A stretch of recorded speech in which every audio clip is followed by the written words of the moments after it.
It's time for This Week in WordPress, episode number 362, entitled Faustian Bargain. It was recorded on Monday the 19th of January 2026. My name is Nathan Wrigley, and today I am joined by co-host Michelle Frechette, but also by Andrew Palmer and Marcus Burnette. Today we're talking about lots of AI. We get really into a whole load of different aspects of AI, whether or not it's a good thing, whether or not it's a bad thing. I talk about the fact that I'm on to episode number 200 of the WP Tavern podcast. We talk about things dropping in WordPress 7 and things being taken away in terms of PHP in the near future. We also talk about the teams, about Gildenberg going away, about the plugin review team and its AI deluge, and a whole lot more. And it's all coming up next on This Week in WordPress.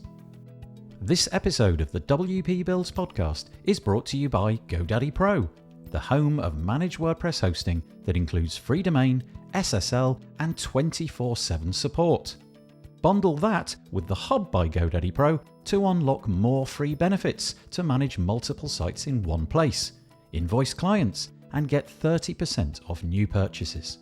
Find out more at go.me/WP Builds. Good morning, good afternoon, good evening, whatever it is, wherever you are. This is the week where there's been no news of any kind on the international stage. So we're going to do WordPress news instead. So I would take this as a balm. Have this as like your 90 minutes where you can calm down about the furious stuff that's going on internationally. And let's just talk about your favorite CMS platform instead. And in that way, you will feel much calmer. I'm always joined by some fabulous people. Today is no different. Over at, I don't know if it's on my right or left, but over there is Michelle Frechette. Hey, yeah, thanks, Marcus. You're a godsend. Thank you so much for joining me, Michelle. How are you doing? It's my pleasure. I'm doing well, thank you. How are you? Good. Yeah, good. Michelle has like a massive, like pint-sized jar of throat lozenges just to get her through this show. I think last time you were on a couple of weeks ago, or maybe even last week, you went through like 20 I was. of my It was notes. last week, yeah. Yeah, I think I did, yes. I'll give you a bio. It's -8 degrees. It's -8 degrees centigrade here today, so. You got to do what you got to do, yeah. So Michelle Frechette is the Executive Director of Post Status, and in addition to her work at Post Status, Michelle is the podcast barista at WP Coffee Talk, co-founder of Underrepresented in Tech, creator of WP Speakers and WP Career Pages. She also co-founded Sponsor Me WP and Speed Network Online. She is an author, influencer, frequent organizer and speaker at WordPress and tech events, and she lives outside of Rochester, New York. She takes nature photographs, and if you want to learn more about her, meetmichelle.online is the URL. And thank you, Michelle, for joining us. My pleasure. I'm very grateful. I'll go for Andrew next because I can see on the Google Doc that Marcus is updating his bio in real time. So there's Andrew Palmer. Hi, Andrew. How you doing? Hello. Yes, I'm just getting over the flu. Christmas Day. From Christmas Day to the 2nd of January, I couldn't actually get out of bed. Oh no! Some would say that's ideal, but it doesn't sound ideal. And some lovely friends bought me chicken noodle soup and some lime cordial and stuff. But my voice is still a bit iffy. But well, we will. Never mind. If it breaks down, you can you can do sign language instead and see how that goes. But here's Andrew's bio. Andrew Palmer is the hosting and customer success lead at Atarim. Collaboration with AI. He's also the co-host of the Web Agency Summit, which is happening again this year. I think is it number 6 of that? I think I saw it. It is number 6, and I've done this will be my 4th one. Okay. So, okay. Yeah, now I got no okay. choice. As we ramp up to that, I will definitely be making putting it into this podcast and what have you. But put it in your diary now. It's happening from the 27th to the 30th of April. And you're going to be sharing responsibilities with Vito Pelag and Stephanie Hudson over there as well. And also written on here is you're going to be going into CloudFest in a couple of months' time in March as well, which you're excited about. I am indeed. Okay, great. So there's Andrew. And Marcus, have you finished? Have you updated your bio? Well, yeah, thumbs off from Marcus. Okay. There's Marcus. He can point to himself, maybe. He's been pointing to everybody else. Yay! Marcus works at Bluehost in professional services. He's also the other half, we should have mentioned it earlier, actually, of the Sponsor Me WP, and is the founder of the WP world. If you want to go and, if you're in any way, shape, or form connected with the WordPress community, go to the WP. So that's a 5-letter thing. And then .world. It's an unusual URL. I've never seen a .world before, but there you go. The WP .world. I was very excited to find that one. Yeah, that is a good one, isn't it? Yeah, especially considering that's exactly what you wanted. Yeah, that's perfect. Well, the WPWorld.com will get you there as well. But it's exciting to have a .world domain. Yeah, it's a great website. A good one. And if you're in any way, shape, or form connected with the WordPress community, whether you attend events or you just want to sort of hang out with other like-minded people, it's the place to go. It's been a lot of work, a bit of a labor of love, I imagine, Marcus. It has, but very excited to continue doing it. I think it's just rounded its 2nd year of existence. Nice. Put it together a couple of years ago. Got a little antsy over the holiday break and redesigned the homepage and a few other things, and just continuing to work on adding more features and more things that'll help connect the community. Nice. Well, we need community more than ever in these fairly interesting times, let's put it that way. Speaking of community, if you want to make the show more interesting, you can certainly do that. Not that the 3 panelists won't be fabulously interesting. We're so boring. Yeah, I just realized as those words came out of my mouth and my foot firmly planted itself in it, I thought to myself, but the idea really is, if you want to make some comments, it kind of keeps the show going. If you've got an opinion on something that we talk about, the best way to do that is to head here. Let me just get the right URL. There we go. Oh, that's ugly. That's not working. Well, there you go. It should be.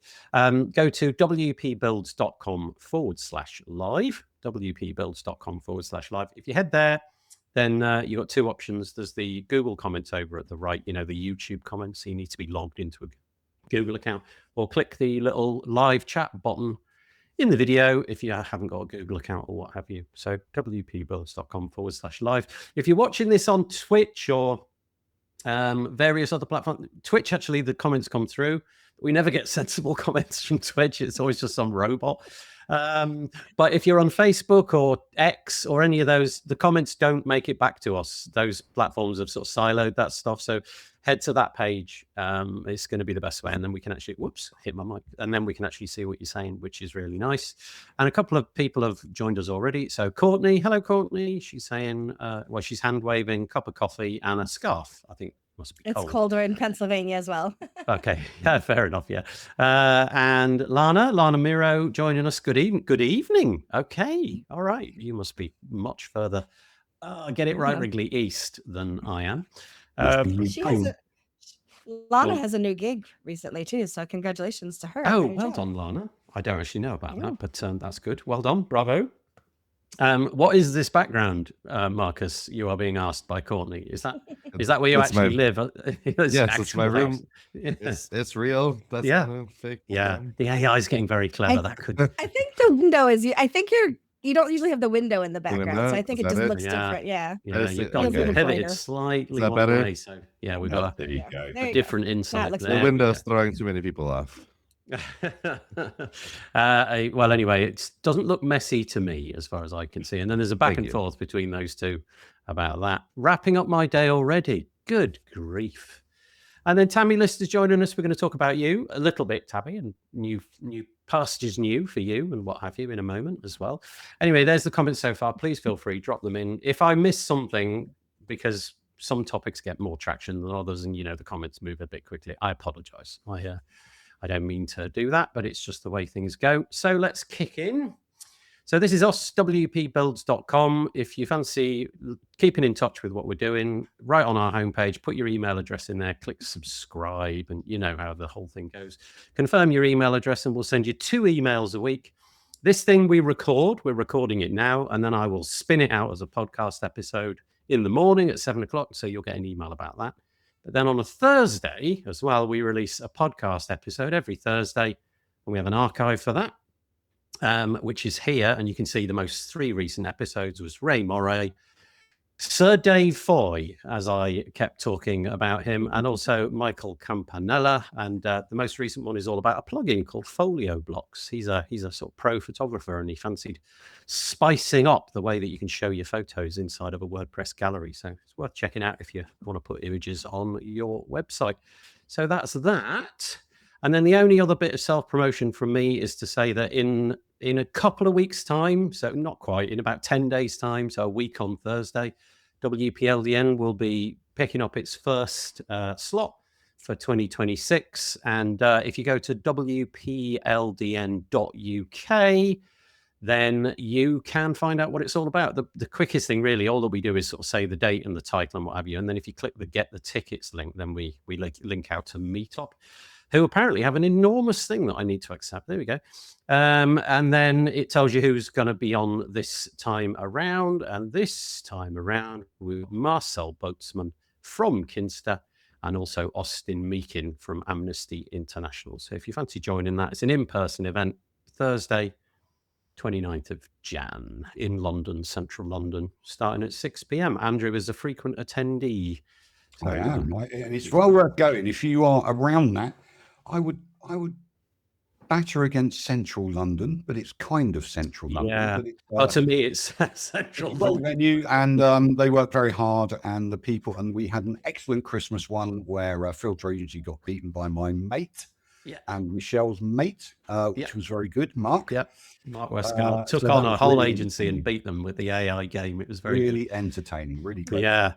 It's right. It's near the Shard. So anything which has got tall buildings, I kind of regard as sort of central London. But, you know, it's in zone 1. It's fairly near the river. It's a nice location, you know, when it finishes at sort of 8:39 or you drinks afterwards. And if you, if you're curious about being in the middle of London, it's really nice. It's a good spot.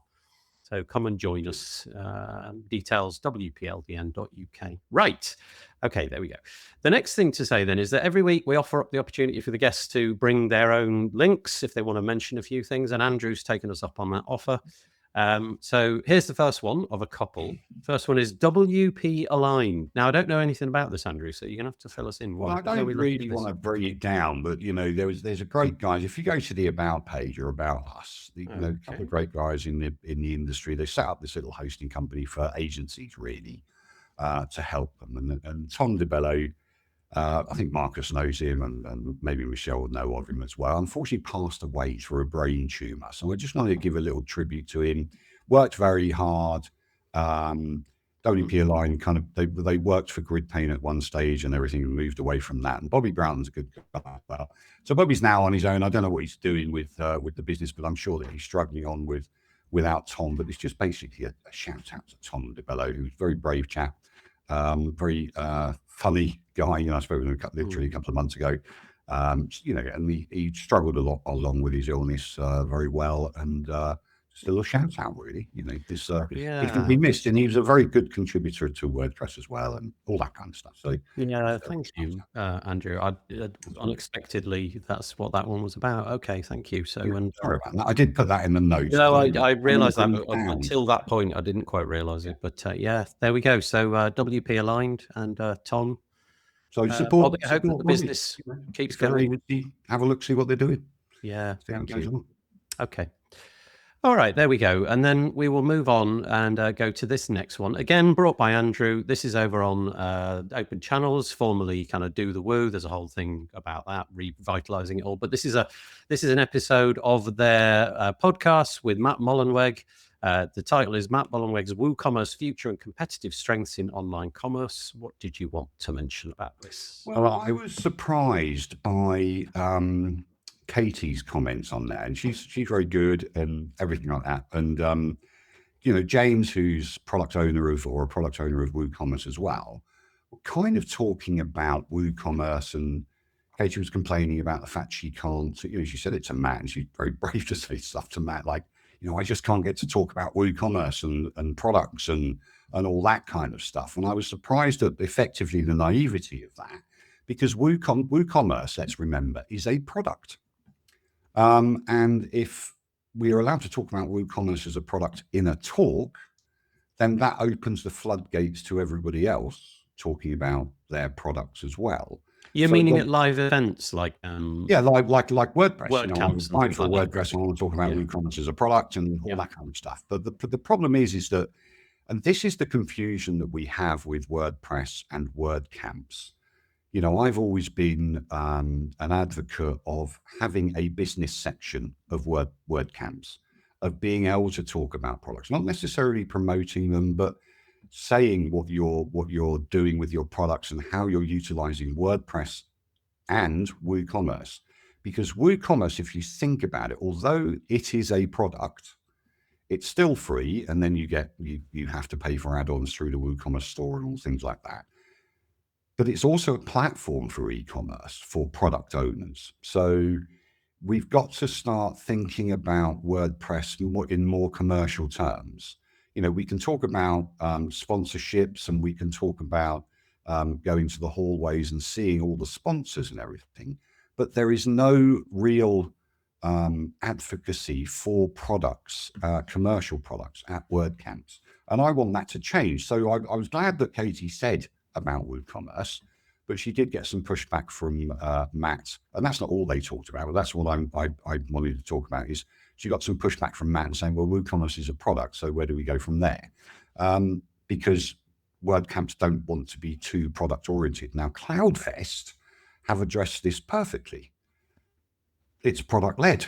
So and you get a couple of days of that. And now CloudFest on the Monday, for instance, is all about WordPress.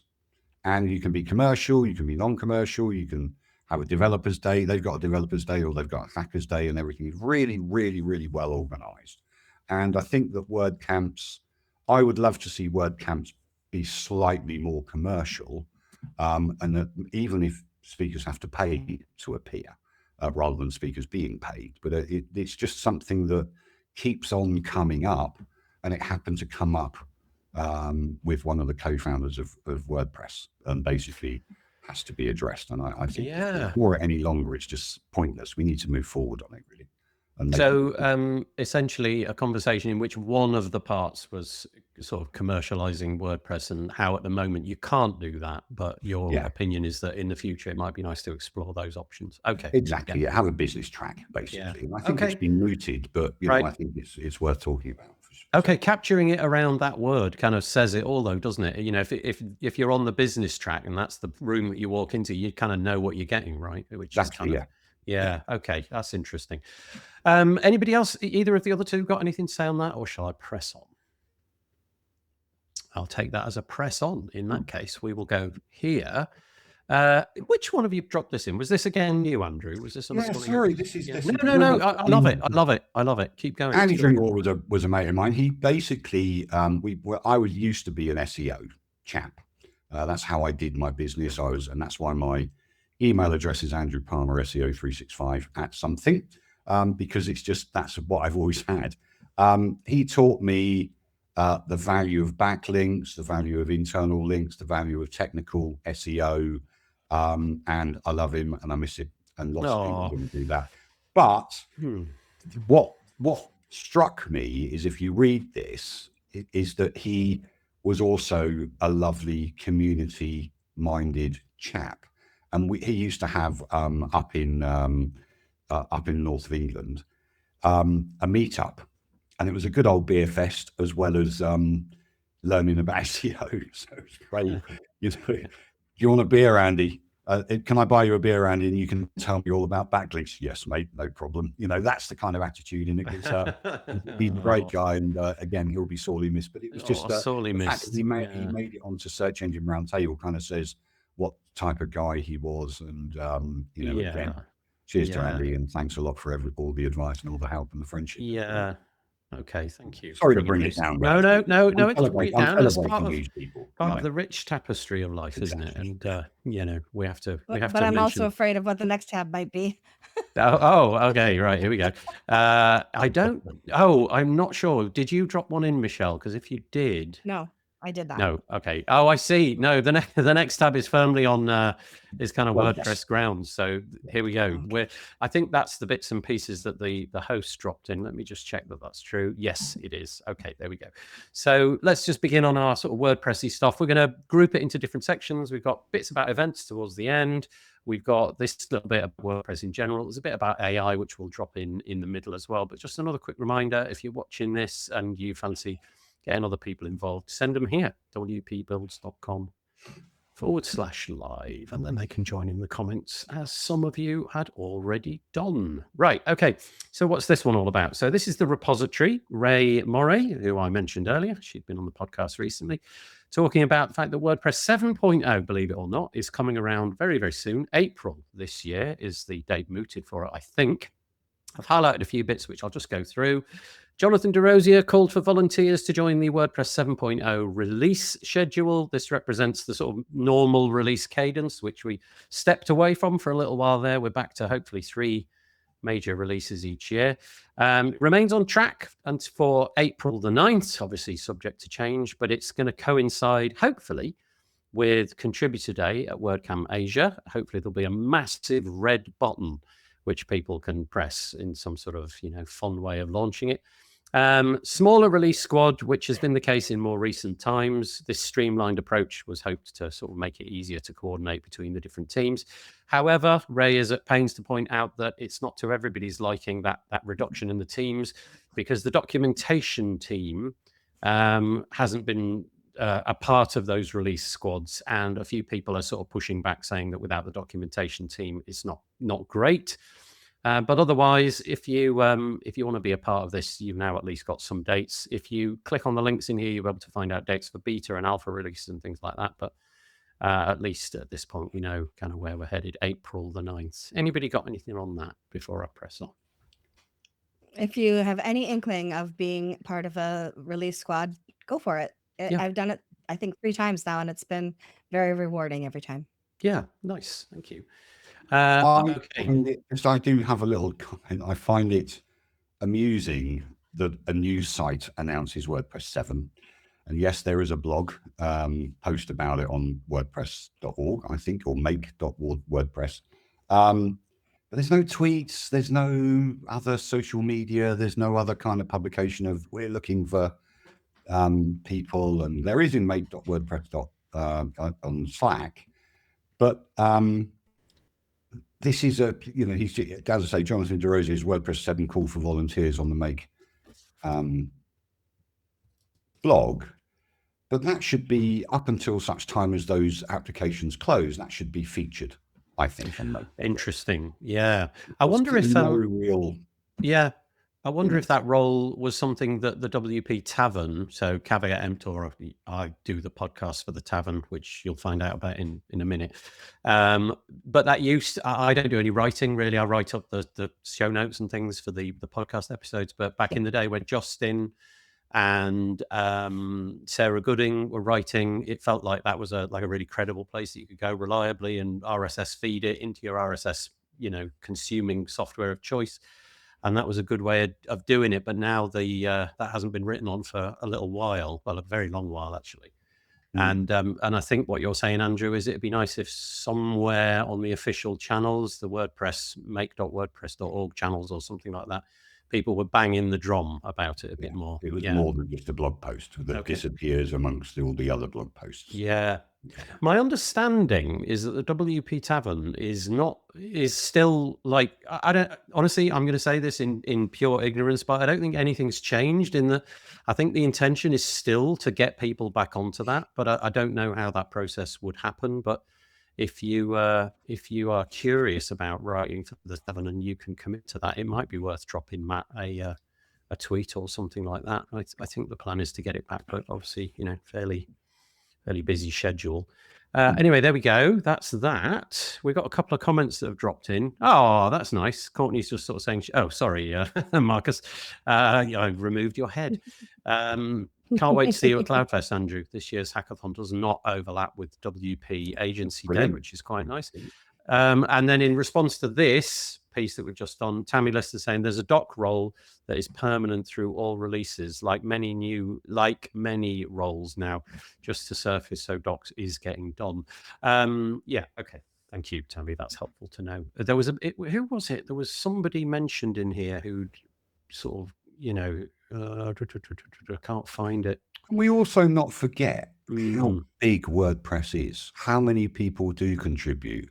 If you've got any kind of non-knowledge, go to make.wordpress.org or join the Slack channel of make.wordpress. You will see it's my morning reading to be able to keep up. I know it's boring, it's like reading a dictionary, but honestly, the updates are amazing. Yeah. So many people are involved, and so many people are just so busy with it. It's crazy. So it is insane. It's really insane that any of it hangs together. It's insane. I know, it's nuts. Okay, thank you for the correction, though, Tammy. That's great. And oh no, again. I'm going to say Gerard. Is it Gerard? Please tell me it's Gerard. Is it Gerard? It is. Yay, Gerard! I got it right for the first time. He's a bit late to the party. Hello from Amsterdam. Well, hello indeed, and I got your name right. Tammy's back. Many people contribute to the release without having a role, which bolsters your point, Andrew. Yeah, thank you, Tammy. Okay, then we will move on. Here, next piece. Introducing, so we'll do this very, very quickly. Let me just pop it on the screen. Introducing new theme team representatives. There's not a lot to say here apart from the fact that we have these three people who have now put themselves forward and been successful in acquiring that role. And they are, forgive me if I butcher your name, so it's BJ Yadav, Fahim Murshid, and Justin Tadlock, who I just mentioned in terms of the WP Tavern website.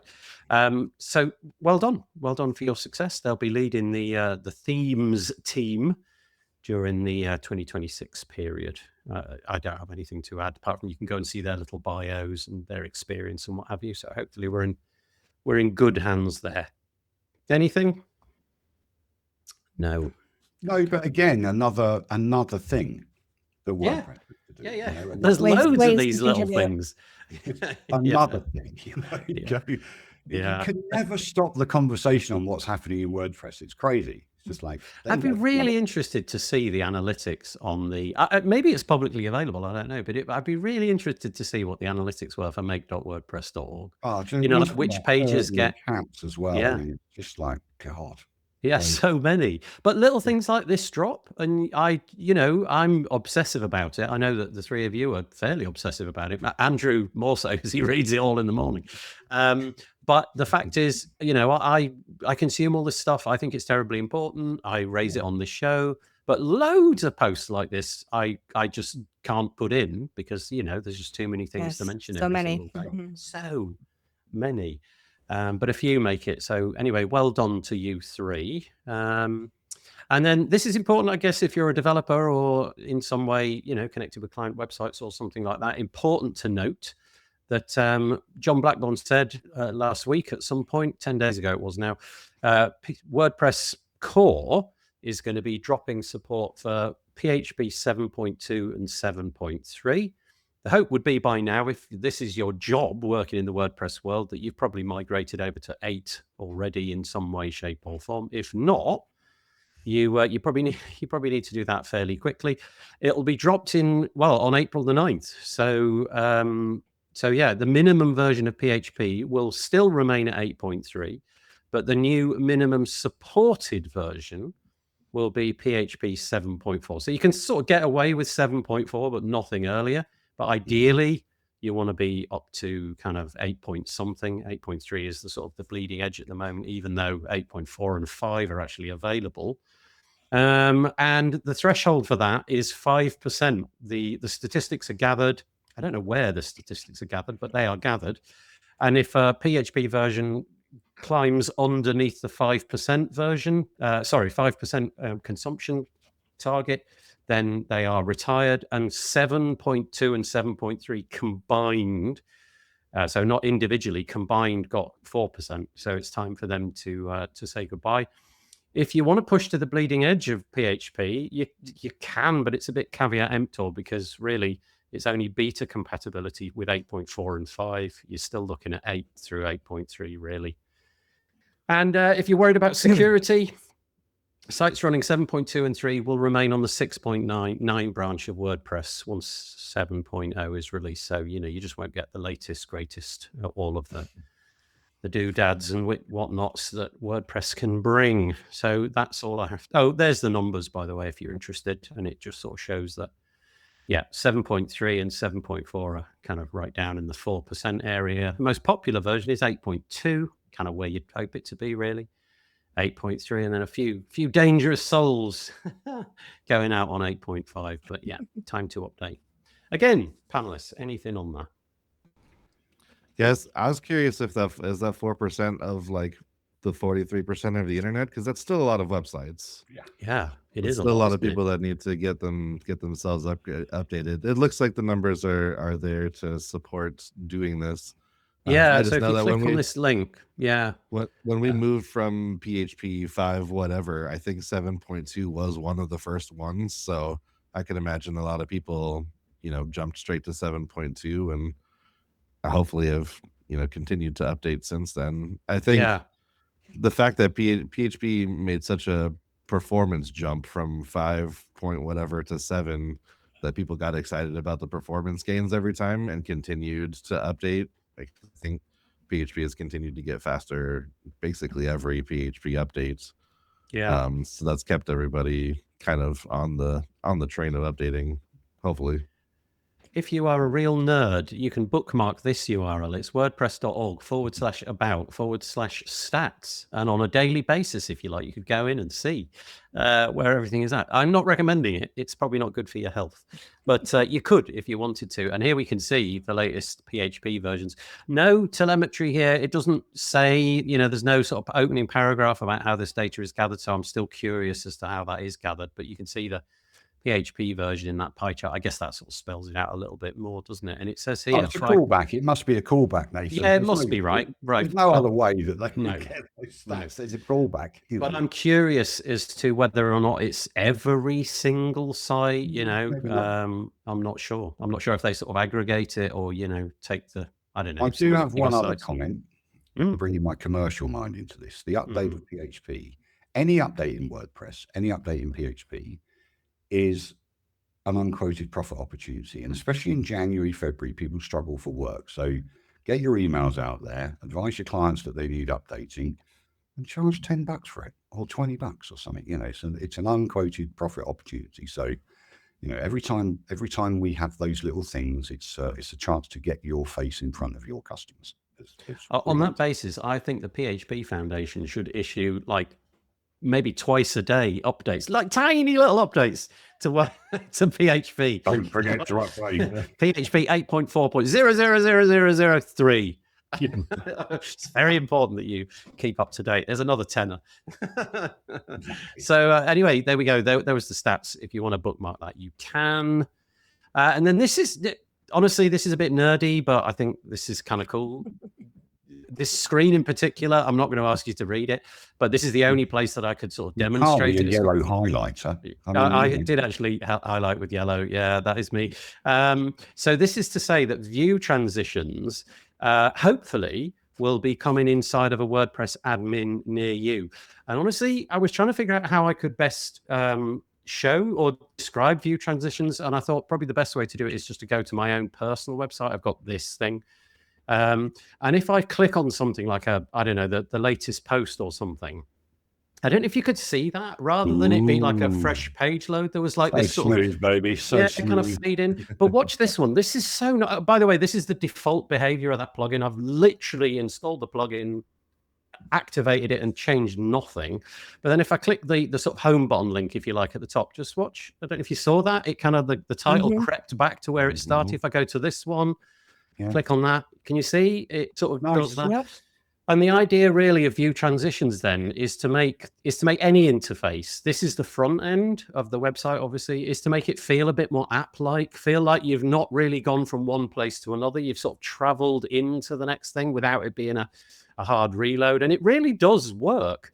Your brain goes somewhere else. It's like this much smoother process. Anyway, the idea of that it will be inside the admin. So this, I'll just read. It says here, add view transitions throughout WP admin. This change set enables smooth transitions between different admin screens.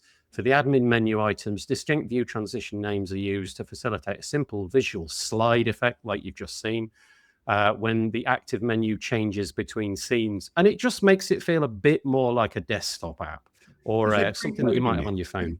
Sorry, say it again, Andrew. Is it preloading it to be able to transition? No, I don't believe it is preload. So that's a different notion. That's a sort of browser technology. Yeah. So no, I don't believe it is. You can preload things. There are ways of doing that, and I've actually forgotten the name of that API in the browser. But no, I don't believe it is. I think it's doing things after you've clicked, but it certainly looks great, doesn't it? You know, it's got a real different flavor to it. So it'll be a small thing, but kind of nice. I think the you can see that it's not preloading on your website because when you click through to the page, it's not animating there. But when you click back, because that's already cached, it's able to work that out and slide the title back into place. Yeah, I have forgotten the name of the API. So there is this browser API, which is getting broad adoption, Chrome certainly, and it enables you to do things like when you hover over a link, for example, it could prefetch or preload the next page. And again, there's a WordPress performance team plugin for that. You drop it into WordPress. Oh, I think I actually have dropped it into that site, but it's a click event. It's not like a hover event, because I think that's a bit of a wasteful load. You know, every time somebody hovered, it would prefetch the things in the background, which is a bit of a, you know, it's not great for the environment if I'm just loading everything when a mouse goes anywhere near everything. But anyway, it's a nothing, but also it'll probably look really nice and make WordPress feel a bit revolutionary, you know, and a bit different when you finally get that dropping in 7, hopefully. So there we go. Nerd out time. Right. Oh, sorry. This is more self-promotion, but actually not. 200. WP Tavern. Yeah, WP Tavern. Look at that. Yeah. WP Tavern website. The podcast I've been doing for a few years now has finally reached episode number 200. It's got 2 zeros after it. So yay, woohoo, yeah. And I didn't intend for it to be Corey Mass. That is to say, I didn't set out for it to be. I recorded a bunch and Corey's dropped in as the 200th one, which is really nice. And it kind of drops in because what we're talking about. But if you haven't been to the tavern in a while, then just know that the podcast is still going. I transcribe everything. I can guarantee you that this transcript is what everybody said. I go through every single word. And you type these out yourself? Yeah. Well, I get an AI to make a first pass, but the AI only gets what, 95%? And there's no quick way to spot that 5% that's wrong. You have to do it line by line. So I do every single word. Put the commas in, you know, correct the grammar. And actually, I did a podcast episode back maybe a couple of years ago with somebody who was who was deaf. And they informed me that sometimes this perfectly accurate transcription is not what you want, which was curious. Maybe sometimes you actually want a sort of summary. And if somebody goes off in a random direction and says, yeah, maybe a lot, you probably don't want all of that. So there is a little bit of editing that I do to get rid of that. But essentially, it's line by line, word by word, exactly perfect. So if you fancy just checking out our back catalogue, we've got 200 episodes and there'll be more to come.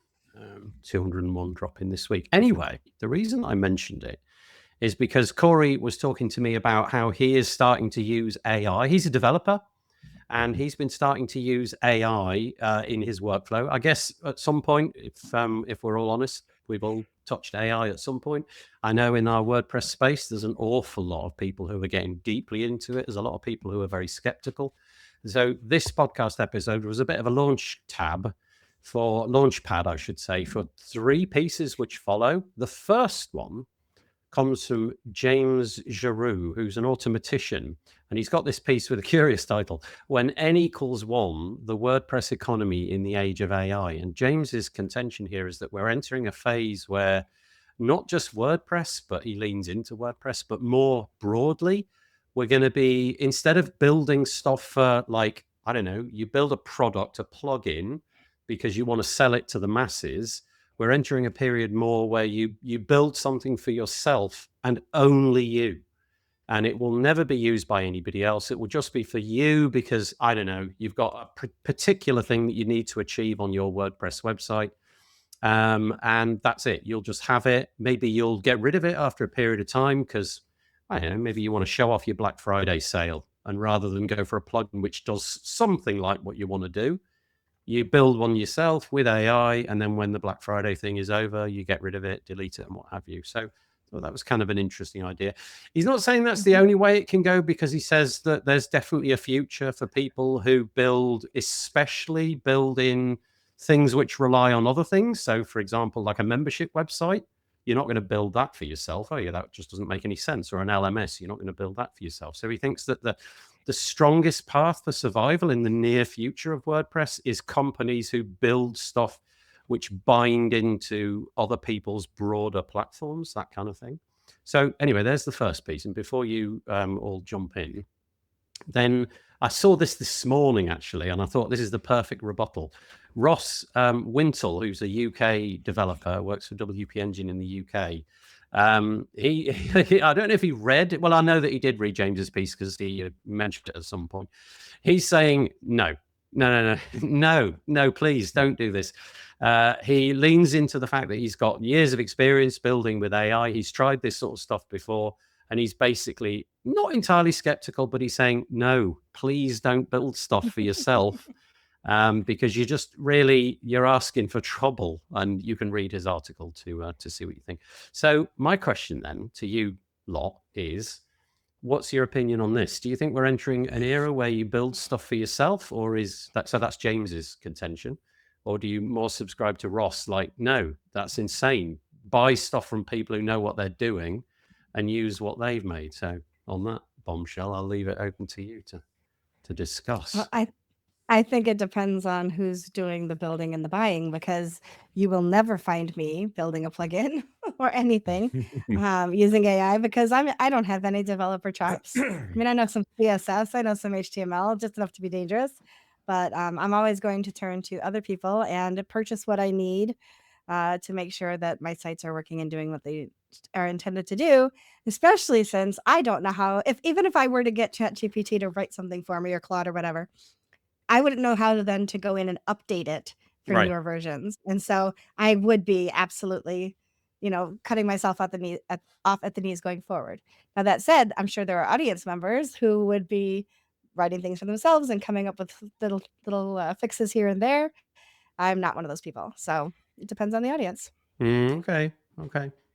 Andrew, Marcus, any thoughts? Marcus first. I've got some comments. Yeah, Marcus. Andrew has thoughts. I'm just kidding. Of course, Andrew has some thoughts on this. Oh, that's brutal, Andrew. No, I appreciate Andrew's thoughts. I'm excited to hear Andrew's thoughts, but I'll go. Okay. No, I think the answer is it depends as well for me, because I have done some of this and seen some success with it. However, so Nice.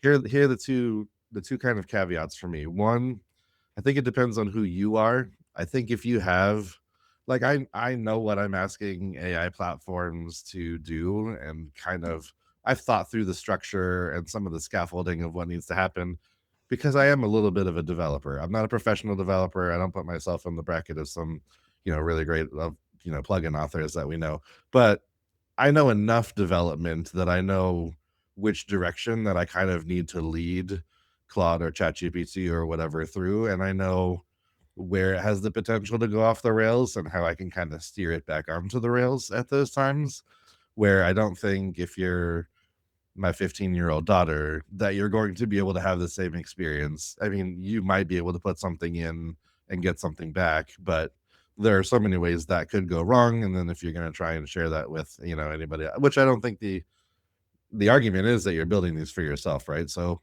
maybe she would have success if it was something simple enough that she could ask for it and get something worthwhile back, knowing that that's just going to get scrapped. It's not going to be sold or shared with the greater population.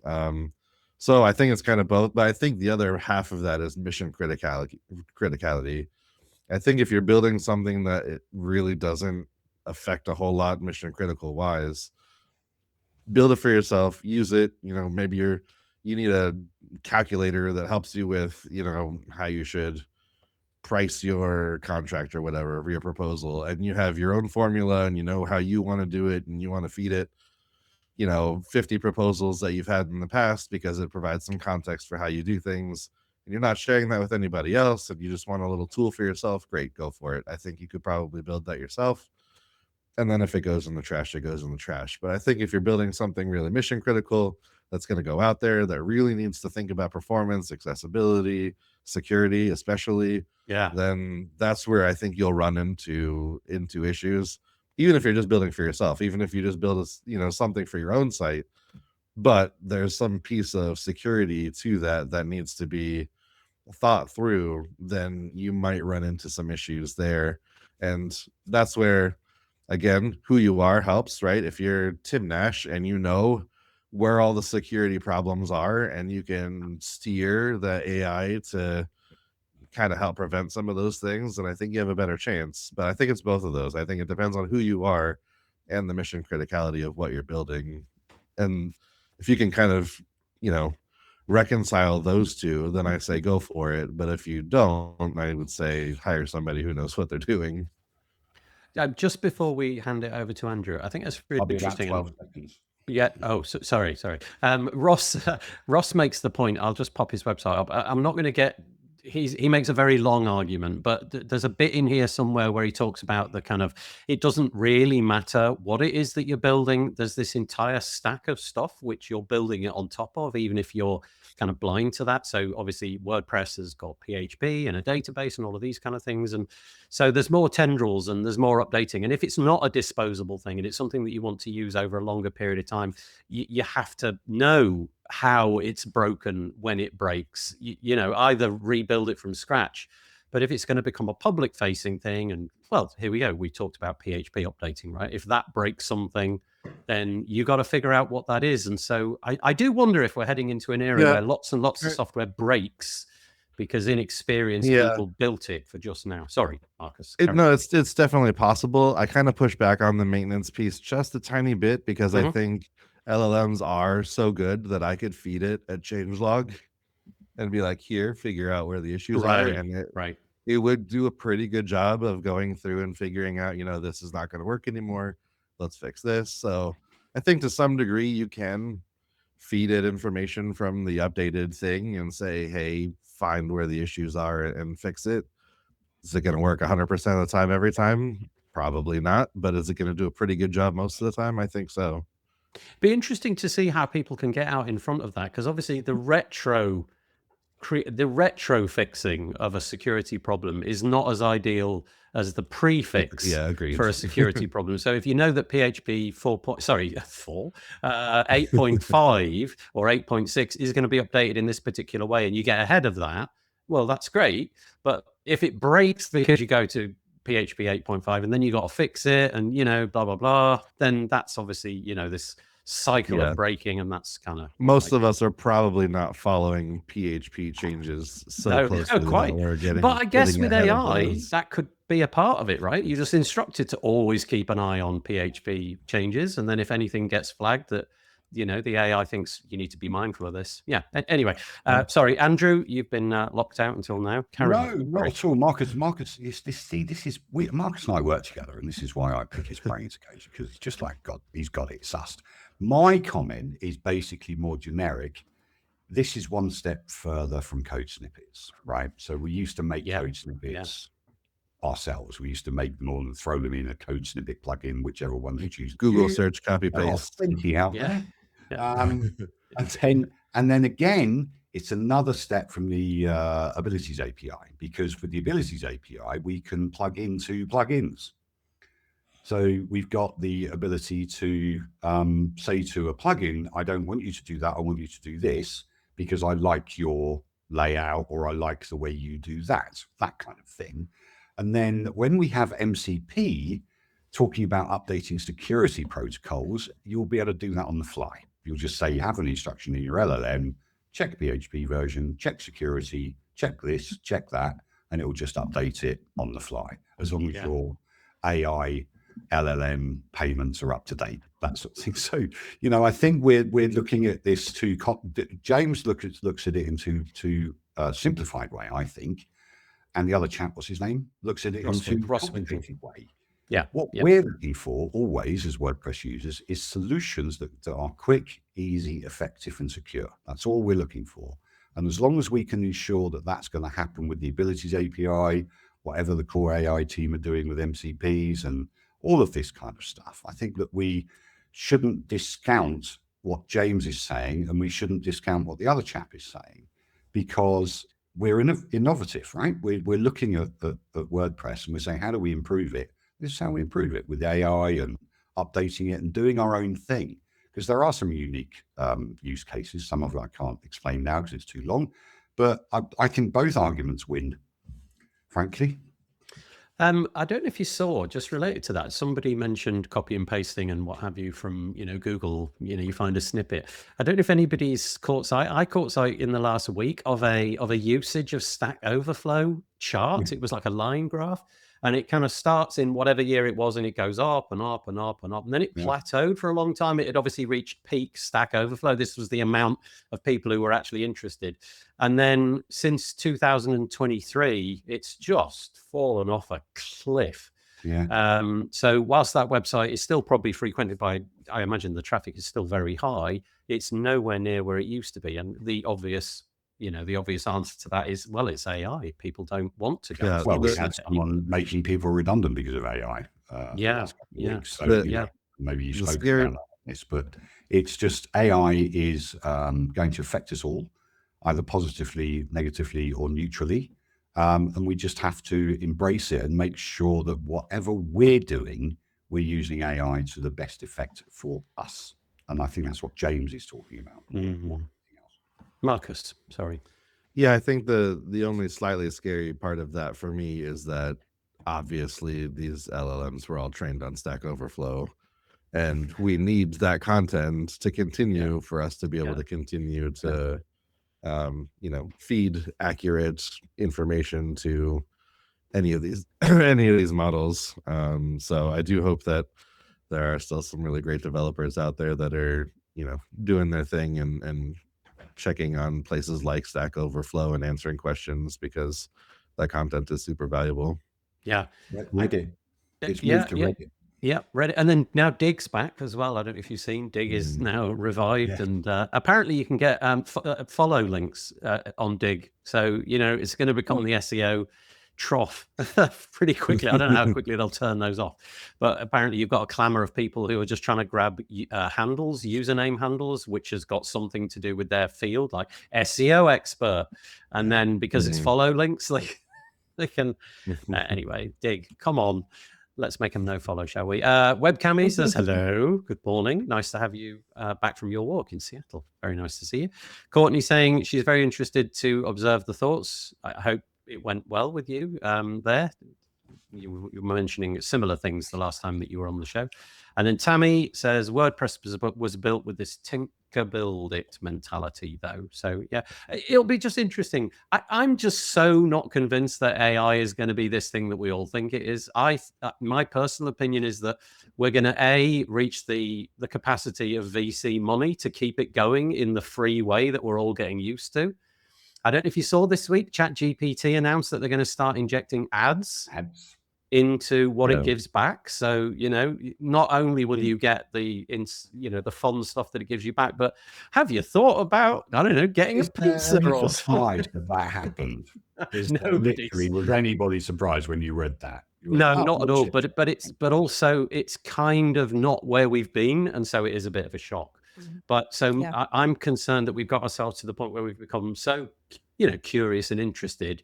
And then when the faucet of money finally dries up, it'd be interesting to see where we're left with, what kind of fee does AI actually cost to get what you're now getting. Left And with if it's millions of broken WordPress websites. well, interesting, right? So anyway, Remarkable. I'm not an expert on this, but I'm curious to see in the next few years what happens with all of that, and if we're left with a poorer version of AI because the environment can't take it or the VC money runs out. We'll certainly find out. Right. Okay, let's move on. The next one then is Yoast.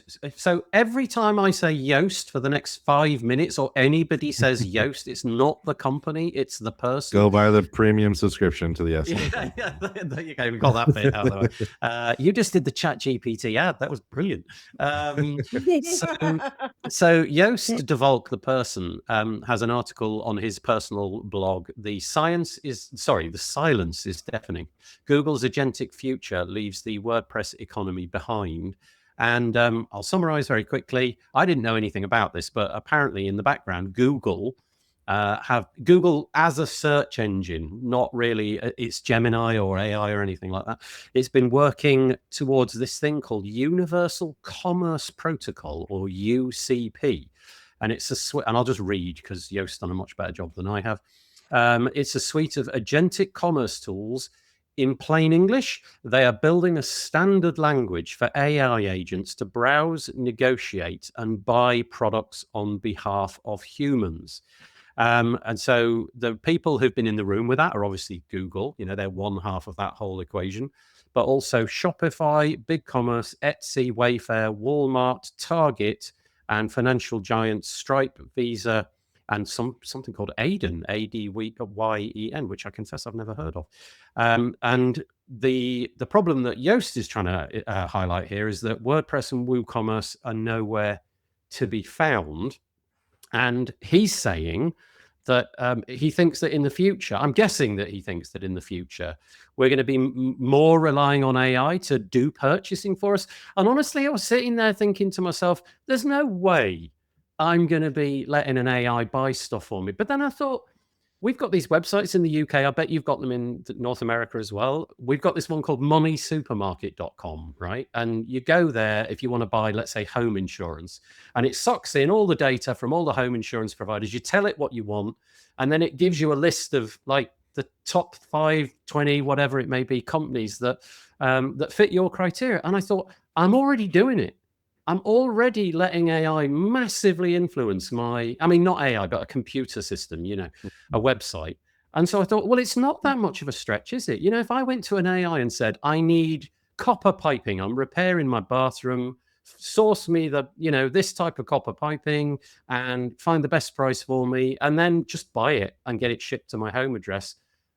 What's the difference, really? Well, you can do it with Alexa already. You can ask Alexa to actually buy from Amazon. Okay. You have to set it up with all the permissions and all that kind of stuff. And that's not AI.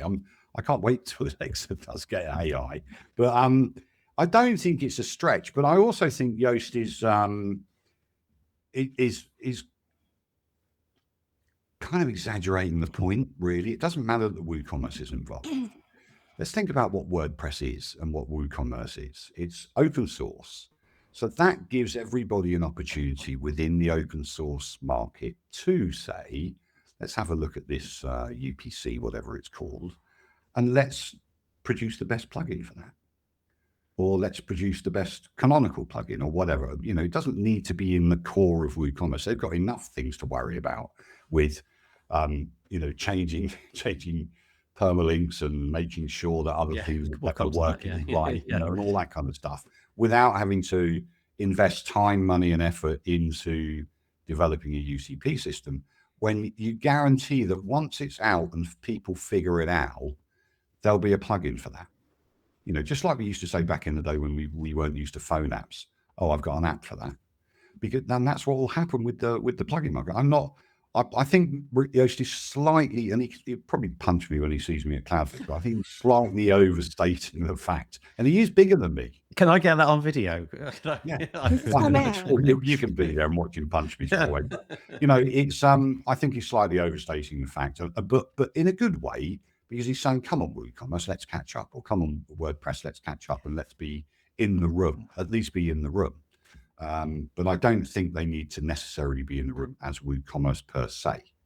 Okay. There's plenty of businesses out there that will take this on for sure. Yeah. Interesting.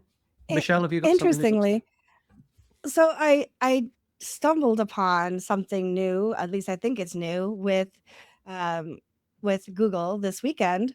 I went to Google to search for mahjong sets that I could buy locally. And so I was searching for them, and Google popped up and said, "Would you like me to call the local places to see if they have any in store and send you an email with the results?" So I said, "Sure." Yes, please. And they did. They I don't know if it's how they do it, how I saw a human being. It's some kind of automated something, but I got an email with the results of the fact that there was really no mahjong sets that you could buy locally. So at Google I/O about 3 years ago, Google demonstrated this. Now, I don't know if this is what actually happened at the end of that, but 3 years ago, they had this technology ready to roll, but then there were all these concerns about, if you phone up and you fake like you're a human, because when you listen to basically in the demo, they phoned up a restaurant and booked a table. And the AI was really masquerading as a human being because they had all these fake breaths that they injected. And and so basically it was simulating a human being. And so I think lots of people at that point turned around and said, no, that's just weird. You're not a human being. So maybe they've moved more now towards announcing this is an AI call, but we're trying to book your restaurant. Yeah. Is it possible for us to take this conversation Mhm. forwards? But maybe they've started shipping it. This is the sort of stuff I mean, that you'll never I get was this so past the surprised. EU. I was so surprised, quite honestly. But Yeah. that's why I was like, I mean, it didn't say there was a fee involved. There was nothing, and like that, no money was exchanged for me to have it do that. So I wanted to see what happened, and sure enough, that Can made you it imagine can you imagine how much the data people in Google are rubbing their hands together? Like, we're sitting in the middle of your transactions now. This is great. We're enabling your purchasing. And so, how do they decide which company to go for and all of that? And you can imagine Google selling off, we will make your phone ring if somebody does an AI search and all of that kind of stuff. Yeah. Anyway, I was just shocked. Yeah. the point, I take your point, Andrew, that I think Taco's got put up Taco's comment. Taco's comment, what's he said? Typing in my reply. Okay, so here we go. Taco, who obviously works with Yoast over at Progress Planner, he says that's not entirely the point, AP, Andrew Palmer. Of course, Woo can integrate with UCP. However, not having a seat at the table determining the standard means Woo, and there's more, means Woo is always behind. Which I think I said, not having a seat at the table. So Taco, my friend, I think I said not having a seat at the table is more what Yoast is talking about, rather than some more fights. For basically, I mean, he's bigger than me as well. Yeah, So the point punched by Taco too. That's the point that Yoast is making. Woo not having a seat at the table is an error in judgment. But let's face it, Woo has a CEO and a marketing manager and a product manager. So what are they doing? Are they talking to Google? Do they know Google? Have they got a relationship with them or what? That's kind of an interesting thought, isn't it? I wonder if this was an invite only thing, and this press announcement comes out, and it's like, well, Woo never even got mentioned in that, catalog of people who got invited. That would be interesting. That's a different problem, though. It is very different and easy as well, that you would have thought. I suppose I can understand a little bit of what you're saying, Andrew, in that the plugin ecosystem. I mean, we move at a much slower pace in the WordPress space, don't we, than a lot of other, SaaS industries, let's say, where they can, the CEO can make a decision and then all the different trickle effects happen and the thing changes in the way the CEO desires. We just don't have that in open source, but it'd be interesting to see.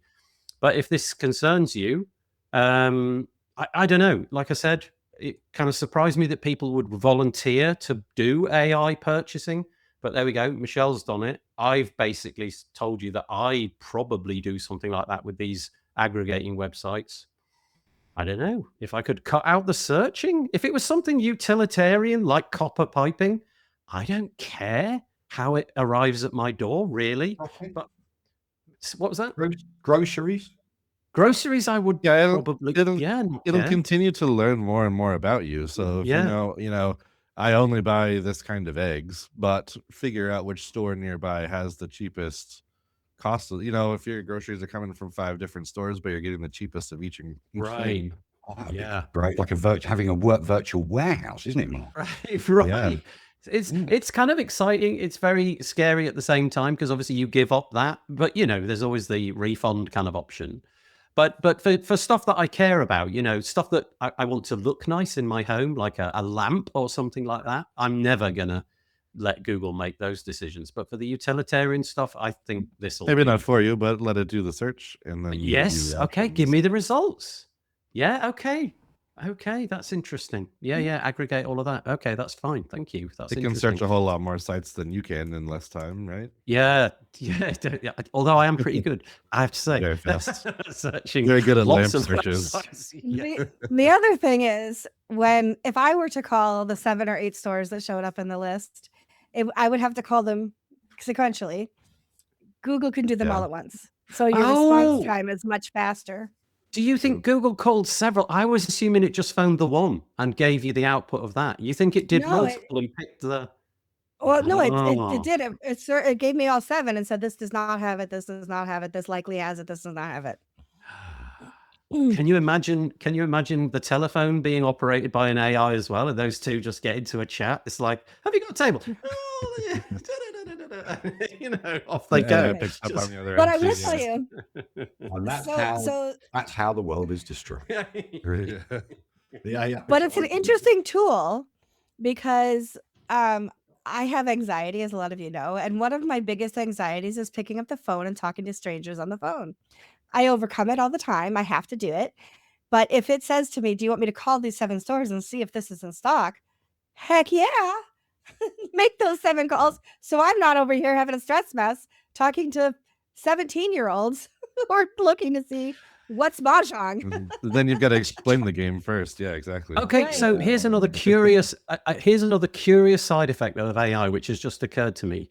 I don't want that future where 6 out of 7 phone calls are just wasting people's time. I don't want it to be that we can phone 100 people in simultaneously and 99 of them were in some way wasting time, because then we're all just going to be picking up the phone all the time because, Google's phoning or whatever it may be. So this UCP... The point here, they will be answered by AI. So. Well, but also this UCP speaks to it, right? Because there's a protocol where you don't need to make the phone call. You can just go to the protocol and that thing is this cost. And that there's a sale on and whatever it may be. So maybe that sort of sidesteps that problem. By the way, just for the record, Taco says that he would never punch the Associated Press. He's lying. He's lying. Associated Press. He's absolutely lying. Andrew missed that entirely, but it doesn't matter. We'll just let that go over his head. But no, he's much bigger. Stay away from Taco. He's vast. And young. For what it's worth, Andrew, you're much taller than I am. Yeah. I'm just seeing if there's any other comments. Do you know what's curious? It's always the AI conversation which gets the comments. It's always, that seems to be, everybody's got in our lives daily. Have you ever known a subject that has been so insidiously injected into our conversations? Other than football. Yeah, football. I used to ban, when I had a printing company, you couldn't talk about football at 9 o'clock on Monday morning because people would fight in the print machine room. They'd fight. No talking. So it's football or AI, yeah. But it's genuinely, everybody's so curious about it. Nobody knows what's going on, and it's such an interesting, the possible future horizons are so intriguing. It's absolutely fascinating. Is that the fear factor, do you think? Maybe. Some of that. I say it's much broader than just WordPress too. Yep. There's so many parts and nooks and crannies of everyday life that people have worked AI into as well, that we all kind of have a stake in it one way or another. I mean, I could ask the rest of my family who are not tech people, but my wife has worked using ChatGPT into her teaching, and my daughters both use AI to do research and get help with some school stuff, but also just random whatever curiosities they have. Yeah. So I'm a little nervous about, to be honest, but I am so conflicted, Marcus. Far outside the WordPress space. But in Interim, we have an actual Slack channel which is Use AI Daily. We are instructed to use AI Daily to really learn it deeply, because we've obviously integrated AI in it with the agentic stuff that's going on with it. So we need to know what's going on with AI as well. So Here's a curious thing, right? I've never done this before, but I subscribe to this search engine called Kagi. So I've ditched Google. I pay for Kagi, and it's $108 a year or something like that. And one of the features that Kagi has, much like Google, I'm sure, is this summarize. So you go to this page, and it has nothing but this one field where you paste the URL, and it will summarize the content of that. And for the first time this week, I thought to myself, I should use that. I'll summarize what each of the articles that I've decided we're going to look at is, and I'll paste it into the show notes. I couldn't read it. It made no sense to me. It was like this perfect little paragraph, but when I read it, all the context had gone. All of the sort of humanity of, like, you know, the bits that Yoast wanted to point out, all of it got lost somehow. It was just this little paragraph of the nuance goes. The nuance goes, and also just the styling, the presentation, the layout, the bullet points. And I pasted in 2 of them, read them, and then thought, well, I'm never doing that again. And that is not about the Kagi summarizer. That's just me and summaries. It turns out, I can't make head nor tail of summaries. I have to read the original thing. That's just the way my brain. This is really sad. I wrote an email to a client, and he wrote back and said, "Did you use AI to write this email?" And it was a proposal, and I really did not use AI to write it. So I turned into an AI. Yeah, and I put it through. I did put it through an AI checker, and it came out as human. But he just said it just read as AI, Did you use an M dash? I didn't. Gosh. No, I think it was just the formality of it. It's a very, when there's money involved, you have to be very formal in your language, Careful. because you've got to have that nuance, or take nuance out, basically. So it was ambiguity free, and I think that's what he thought it was. And I've written to Marcus before. He knows that I write in contractual terms. I write in a very formal way, because it's just because you can get involved in Faustian contracts and stuff, and you don't really want to get involved in all that nonsense, with your little nuances. But I was accused of being an AI myself. Well, that's going to be the title of this episode, Faustian contracts, that's for sure. There's many of those going around, I'll tell you. I don't even know what a Faustian contract is, so I'm it's a deal with the devil, isn't it? Is it? Oh, Faust, of course. Right. Yeah, that makes sense. A deal with the devil. Right. Yeah. But anyway, so that was curious for me, that I used a summarizer and it just didn't stick. The content, whilst much more straightforward and simple for me to read and quicker, it just didn't work. So I'm putting that one in the bin. Right, okay, let's move on slightly. We're not finished with AI, but we'll come back to it maybe in a minute or two. So this is to say, Tammy, who is in the comments, Tammy is a co-founder along with Jonathan Wold, and Luke Carbis, I think, was one of the founders as well, of Gildenberg, which is a project that they've been running for 4 years now. They've had various iterations in different directions, but this is just to say that as of it's either happened or it's going to happen very soon. Yes, it says it's now official. It has happened. That is being put on ice. Gildenberg will be no more. And congratulations to Tammy and to Jonathan Wold, who have been taken on by Convezio. Jonathan will be the Chief Business Development Officer, and Tammy will be the Chief Product Officer. And Luke Carbis, it doesn't look like he's joining Convezio. It says that he will continue his role as full-time contributor to WordPress. Oh, maybe he will. Maybe that's a role under the Convezio stewardship. So Tammy, clarity on that would be interesting to know. So maybe it's all 3 of them that have been taken on and not just 2 of them. So anyway, congratulations. Bravo. Nice to hear that you've got yourself a full-time gig going into the year 2026. That's excellent news. Well done. Okay, right. The next one, we're back to the repository. And this is a sort of AI related thing. We had something like this the other day. This is to say that the plugin review team are getting kind of deluged. Let's go with that. The word is doubled. WordPress plugin team reviewed record 12,713 plugins in 2025 as submissions doubled. Well, not quite doubled. It says here further in the article, a 40.6% increase in the previous year.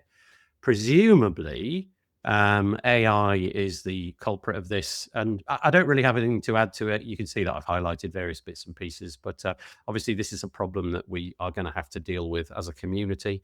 If that trajectory keeps doubling, at some point, we'll have like 1 million submissions a year. And we do like to manually check them. And although there's lots of technology in the background to make sure those checks are as efficient as possible, at the end of the day, we have humans in that loop. And if that just sort of continues, slightly gallingly, there's this whole thing, and I think it's something like 30. Here we go. This is one thing that I want to mention. One ongoing challenge remains. So if your plugin is declined, they will send you an email, which you then respond to. 38.7% of plugins receive no formal reply from the authors. And that is a bit of a danger. If we get to the point where 40% of the submissions, it's so self-evidently they're not really that bothered. They just clicked a button in the AI. It's submitted. It wasn't accepted. Move on. Don't even reply to the email. That really is, 40% of these people's time seemingly wasted, which is, I don't know. You need to get tough. You need to get tough with them. You just say straight away you're not, after a period of time, because I used to have a commercial plugin marketplace, to be aware. And if a developer didn't reply within 3 working days, they were rejected and couldn't submit again. I suppose the issue though isn't that. It's that if the trajectory is 40%, let's say that next year we get the same doubling and we get 24,000 plugin submissions, roughly 40% of which we know won't get responses to. That's like, that's 10,000 plugin submissions that are just consuming oxygen for no reason. So I don't know what you do about that, whether there's got to be some sort of process, I don't know, deeper process of setting up an account which can submit a plugin, or I don't know, in all honesty. You do have an account, don't you? It's your WordPress.org account. Yes, but how hard would it be to, let's say, spoof that, or, recycle somebody's old account, or having had an account, but then you've moved into the AI sphere and you're recycling it, but you're no longer the sort of, I don't know, the back and forth human that you were a few years ago. I don't know. I don't have an answer, but it's not great. And there we go. 40%. Wow. Indeed. Right. So that was that. Next one. Oh, Playground. Okay. Lots of Playground. I don't know if any of you use Playground, but Playground has gone from this fairly kind of did one thing and did it. It was an amazing technology at the time. It's becoming more and more useful. I've got 2 pieces that I'm going to link to in the show notes. This is the first one. It's over at WordPress.org. It's a news piece. And then there's this one, 3 new updates to WordPress Playground from December 2025. So this isn't brand new, but I missed it last week, so I thought I'd mention it. And this is just UI stuff, really. If you're using Playground, you might have seen these. And if you haven't used Playground, maybe it's a good excuse to go back if it sort of fell short for you. There's now this sort of dedicated panel, this sort of like home screen dashboard kind of thing. If you sort of, haven't used it for a while, this is now available. You can also now save, you get a nag if you're thinking you're going to close the tab or something. In the past, there was nothing to stop that happening and you lose all your work. In most cases, there's now this sort of nag to stop you doing it. And now you've got this, what feels a little bit like, what's it called? Command palette or something like that. There's a faster navigation with these quick access links. So a few nice little improvements from the team over there. And then this article just talks about it in a little more depth, how it's faster, how it combines with other tools and what's coming in the future. But I don't understand why every WordPress developer doesn't use this. It's great, isn't it? Yeah. I love Playground. Yeah. The compatibility also, there was something that if you're a plugin developer and you've got a plugin on the WordPress.org repo, you can obviously now have the button where somebody can start a Playground instance. There was quite a lot of edge cases where that just failed and something went wrong. They've now got it. If you've got a callback in it and if you've sassified your plugin, it won't work because normally you have to go through a secure connection, and Playground is secure, but it might not feel that it wants to link to your particular situation because it's browser-based, right? So here we go. So this is the figure. 99% of the top 1,000 plugins, so that's the claim that they're making, can be installed and activated successfully. So I don't know how that spreads to the best, the most popular 2,000 or 10,000 or whatever, but, progress is being made on that front. So yeah, That's nice. It's all good. Okie doke. Anything on that before I move on? Just well done, playground people. Yeah. Yeah. Who would have thought, when Adam They were Zelensky first kind of mooted Amazing. the idea? Yeah, really amazing. Like, just so clever. I I remember thinking about it at the time when it came out. Marcus, that was announced at WordCamp, wasn't it? Playground. I believe so. Yeah, a couple of years Was ago. it? Was it a hackathon? Can't I remember don't which one, but remember. it wasn't long ago, was it? No, it was a guy. It was a guy. He's a Polish guy. I think he's Polish. He's called Adam Zelensky, and he just turned his attention to it. I think it was during a Christmas holiday a few years ago. He just thought, can this be done? Can we run it in the browser? Yeah, And then just did it. And within a surprisingly short amount of time, got some basic functionality together. And I think whoever is in charge of the automatic hiring process, he was obviously an automatician already, just said, right, stop what you're doing, get on with this, because we can see this has got a great future. So that's exactly what they did. And as of last time I spoke to Adam, there was a team of 5 working on it. I don't know if that's expanded by now, possibly has. But there are lots of bodies on the ground making it work, as you can see, better. And everybody will have their own opinion, of course, but I feel like the progress that's been made on it has been very logical steps from, let's just get this thing working, to now you can save blueprints, to now you can save your own instances, all very logical progression, which isn't always the case. I don't know. Back in October, Tammy, who was in the comments earlier, Tammy did this project called Blocktober, where she released a block each day of the month of October, and she leveraged Playground so that you basically click a button and you would get a WordPress instance. You see that block. Yeah, Playground and Telex was the combination. It was really ideal. Yeah, it was perfect. Okay, so there's that. Right, next one then. We don't need to go into the weeds of it, just to say that Justin Tadlock is very frequently producing these What's New for Developers articles. And indeed, that's the case here. So he covers literally what's new for developers. So I'll just go through a few things, a few highline items, the highlights, as he calls them. Responsive grid block with set columns. I'm not going to go into the text. The dedicated font library admin screen looks fairly nice. Build blocks with PHP, new image cropper package. That's a big deal. You're skirting. I am, because of time. With just a time thing, really. That is a big deal. Because you don't have to learn React now. You don't have to learn another language. Yes. Thank you. You are right to pull me up. It's just we got 7 minutes left, and there's so much get on with it. More to cover. Yeah, I know. Get on with it. Basically, if you're a developer, sign up to this. Get the RSS feed and consume these as and when they come up. There's if you're watching this and you want to have a quick look, there's the highlights of that particular post. I should have put that one up further in the list. I think you're right, Andrew. Sorry about that. That's the way it goes. Just as long as you're okay. Missing a few out. Here we go. This is another one. If you're a WooCommerce user, be wary. It may affect your SEO, I guess. The permalink structure is about to change. It's pretty simple. If you had a product featured in 2 different categories, in the past, it would go to the parent category. So if you had it in, you can see there was a perfect example somewhere. Here you go. Perfect. If there were 2 categories, like electronics, phones, or electronics product name, it would just pick one of them. Now it's going to go to the longest one, basically, the one with the most parent items. And that obviously may affect if you've got a very big store and you've got multiple products. You might need to figure out what's going on there. It will make sensible choices for you, but you need to know what those sensible choices are, and you need to obviously, update URLs in various different places if you're featuring those kind of things. What else have we got? Quick note there that it looked like there was also a filter to reverse that if you did not like that change. So that's always important. This rolled out. This piece is saying that it's coming in 10.5 version of WooCommerce. I don't know when that actually is dropping, or if it has indeed dropped already. But anyway, just struck me as fairly substantially important if you've got a massive catalog of products and you want to know exactly where they're to be found in the near future. Right. Events. Here we go. A few. We mentioned these before, but nice to know. Call for speakers. If you're thinking of going to Krakow later in the year, WordPress Europe, Poland, you can speak there. There's an application button on the website.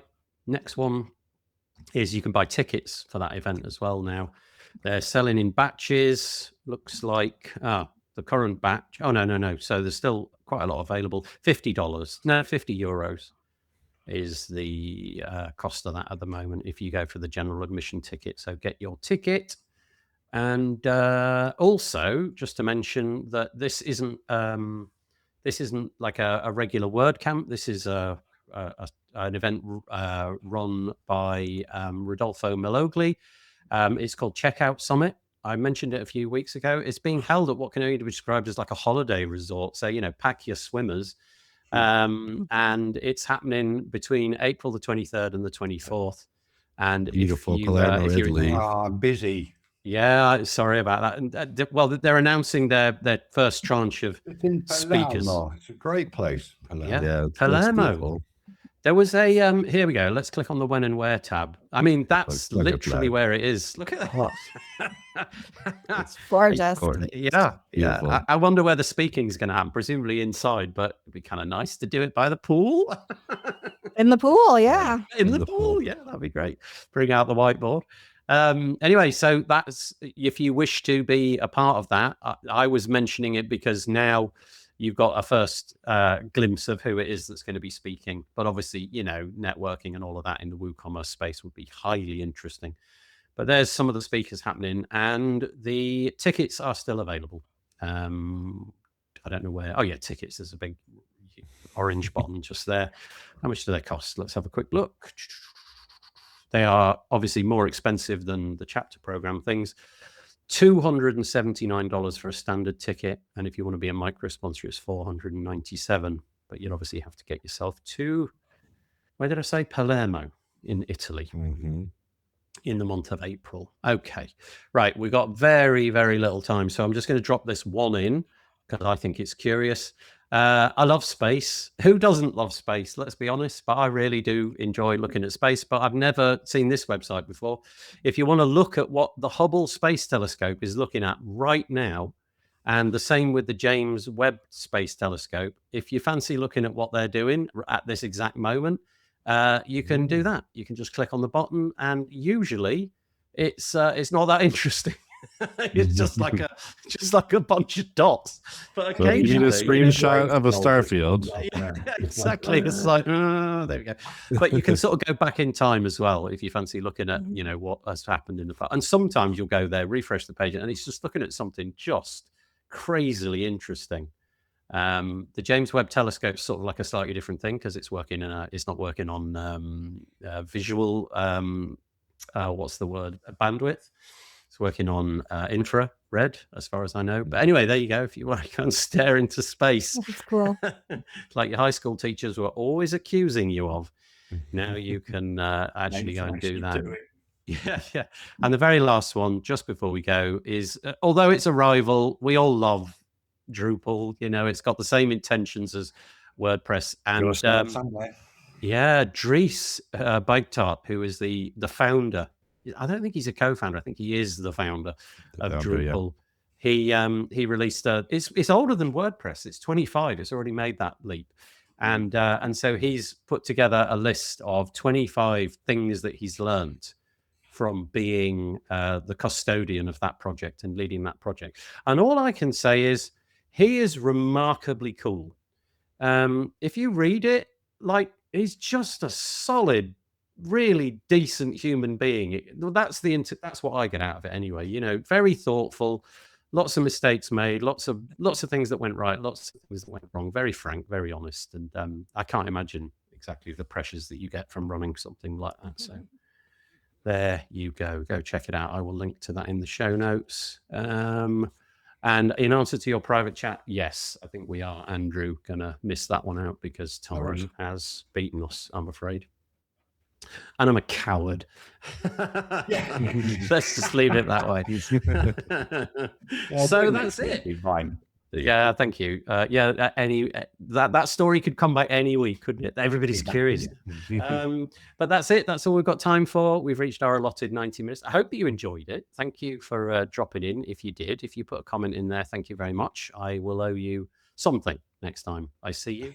But yeah, thank you for all of the people that have made comments. Love it. And then some people are just joining us. Okay, yeah, we're just about to finished. Sorry about that. And yeah, that's it. So thank you to Michelle Frechette. Thank you to Andrew Palmer. And thank you to Marcus Burnette. I can never do it. There we go. Yeah, thanks, Marcus. You got it. Thanks to Marcus Oh, no. Burnette. Yes, every time. So when you put the USB cable in, you do it 3 times every time. You know the old ones, the rectangular ones? First time right, but you can't get it in. Second Only time 3 wrong. times. Third time right again, but it goes in this time. Yeah. Right, in which case we've got to do the stupid hand wave thing that we do every week, if that's all right with the 3 of you. Give us a smile, give us a wave. Oh, thank you, Michelle. Oh, she's doing a heart.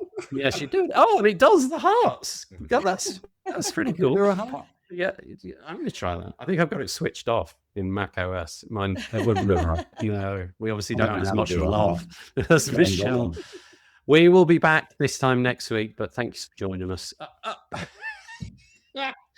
Oh, showing off now. He knows all the tricks. We'll see you next time. Take it easy. Bye-bye for now.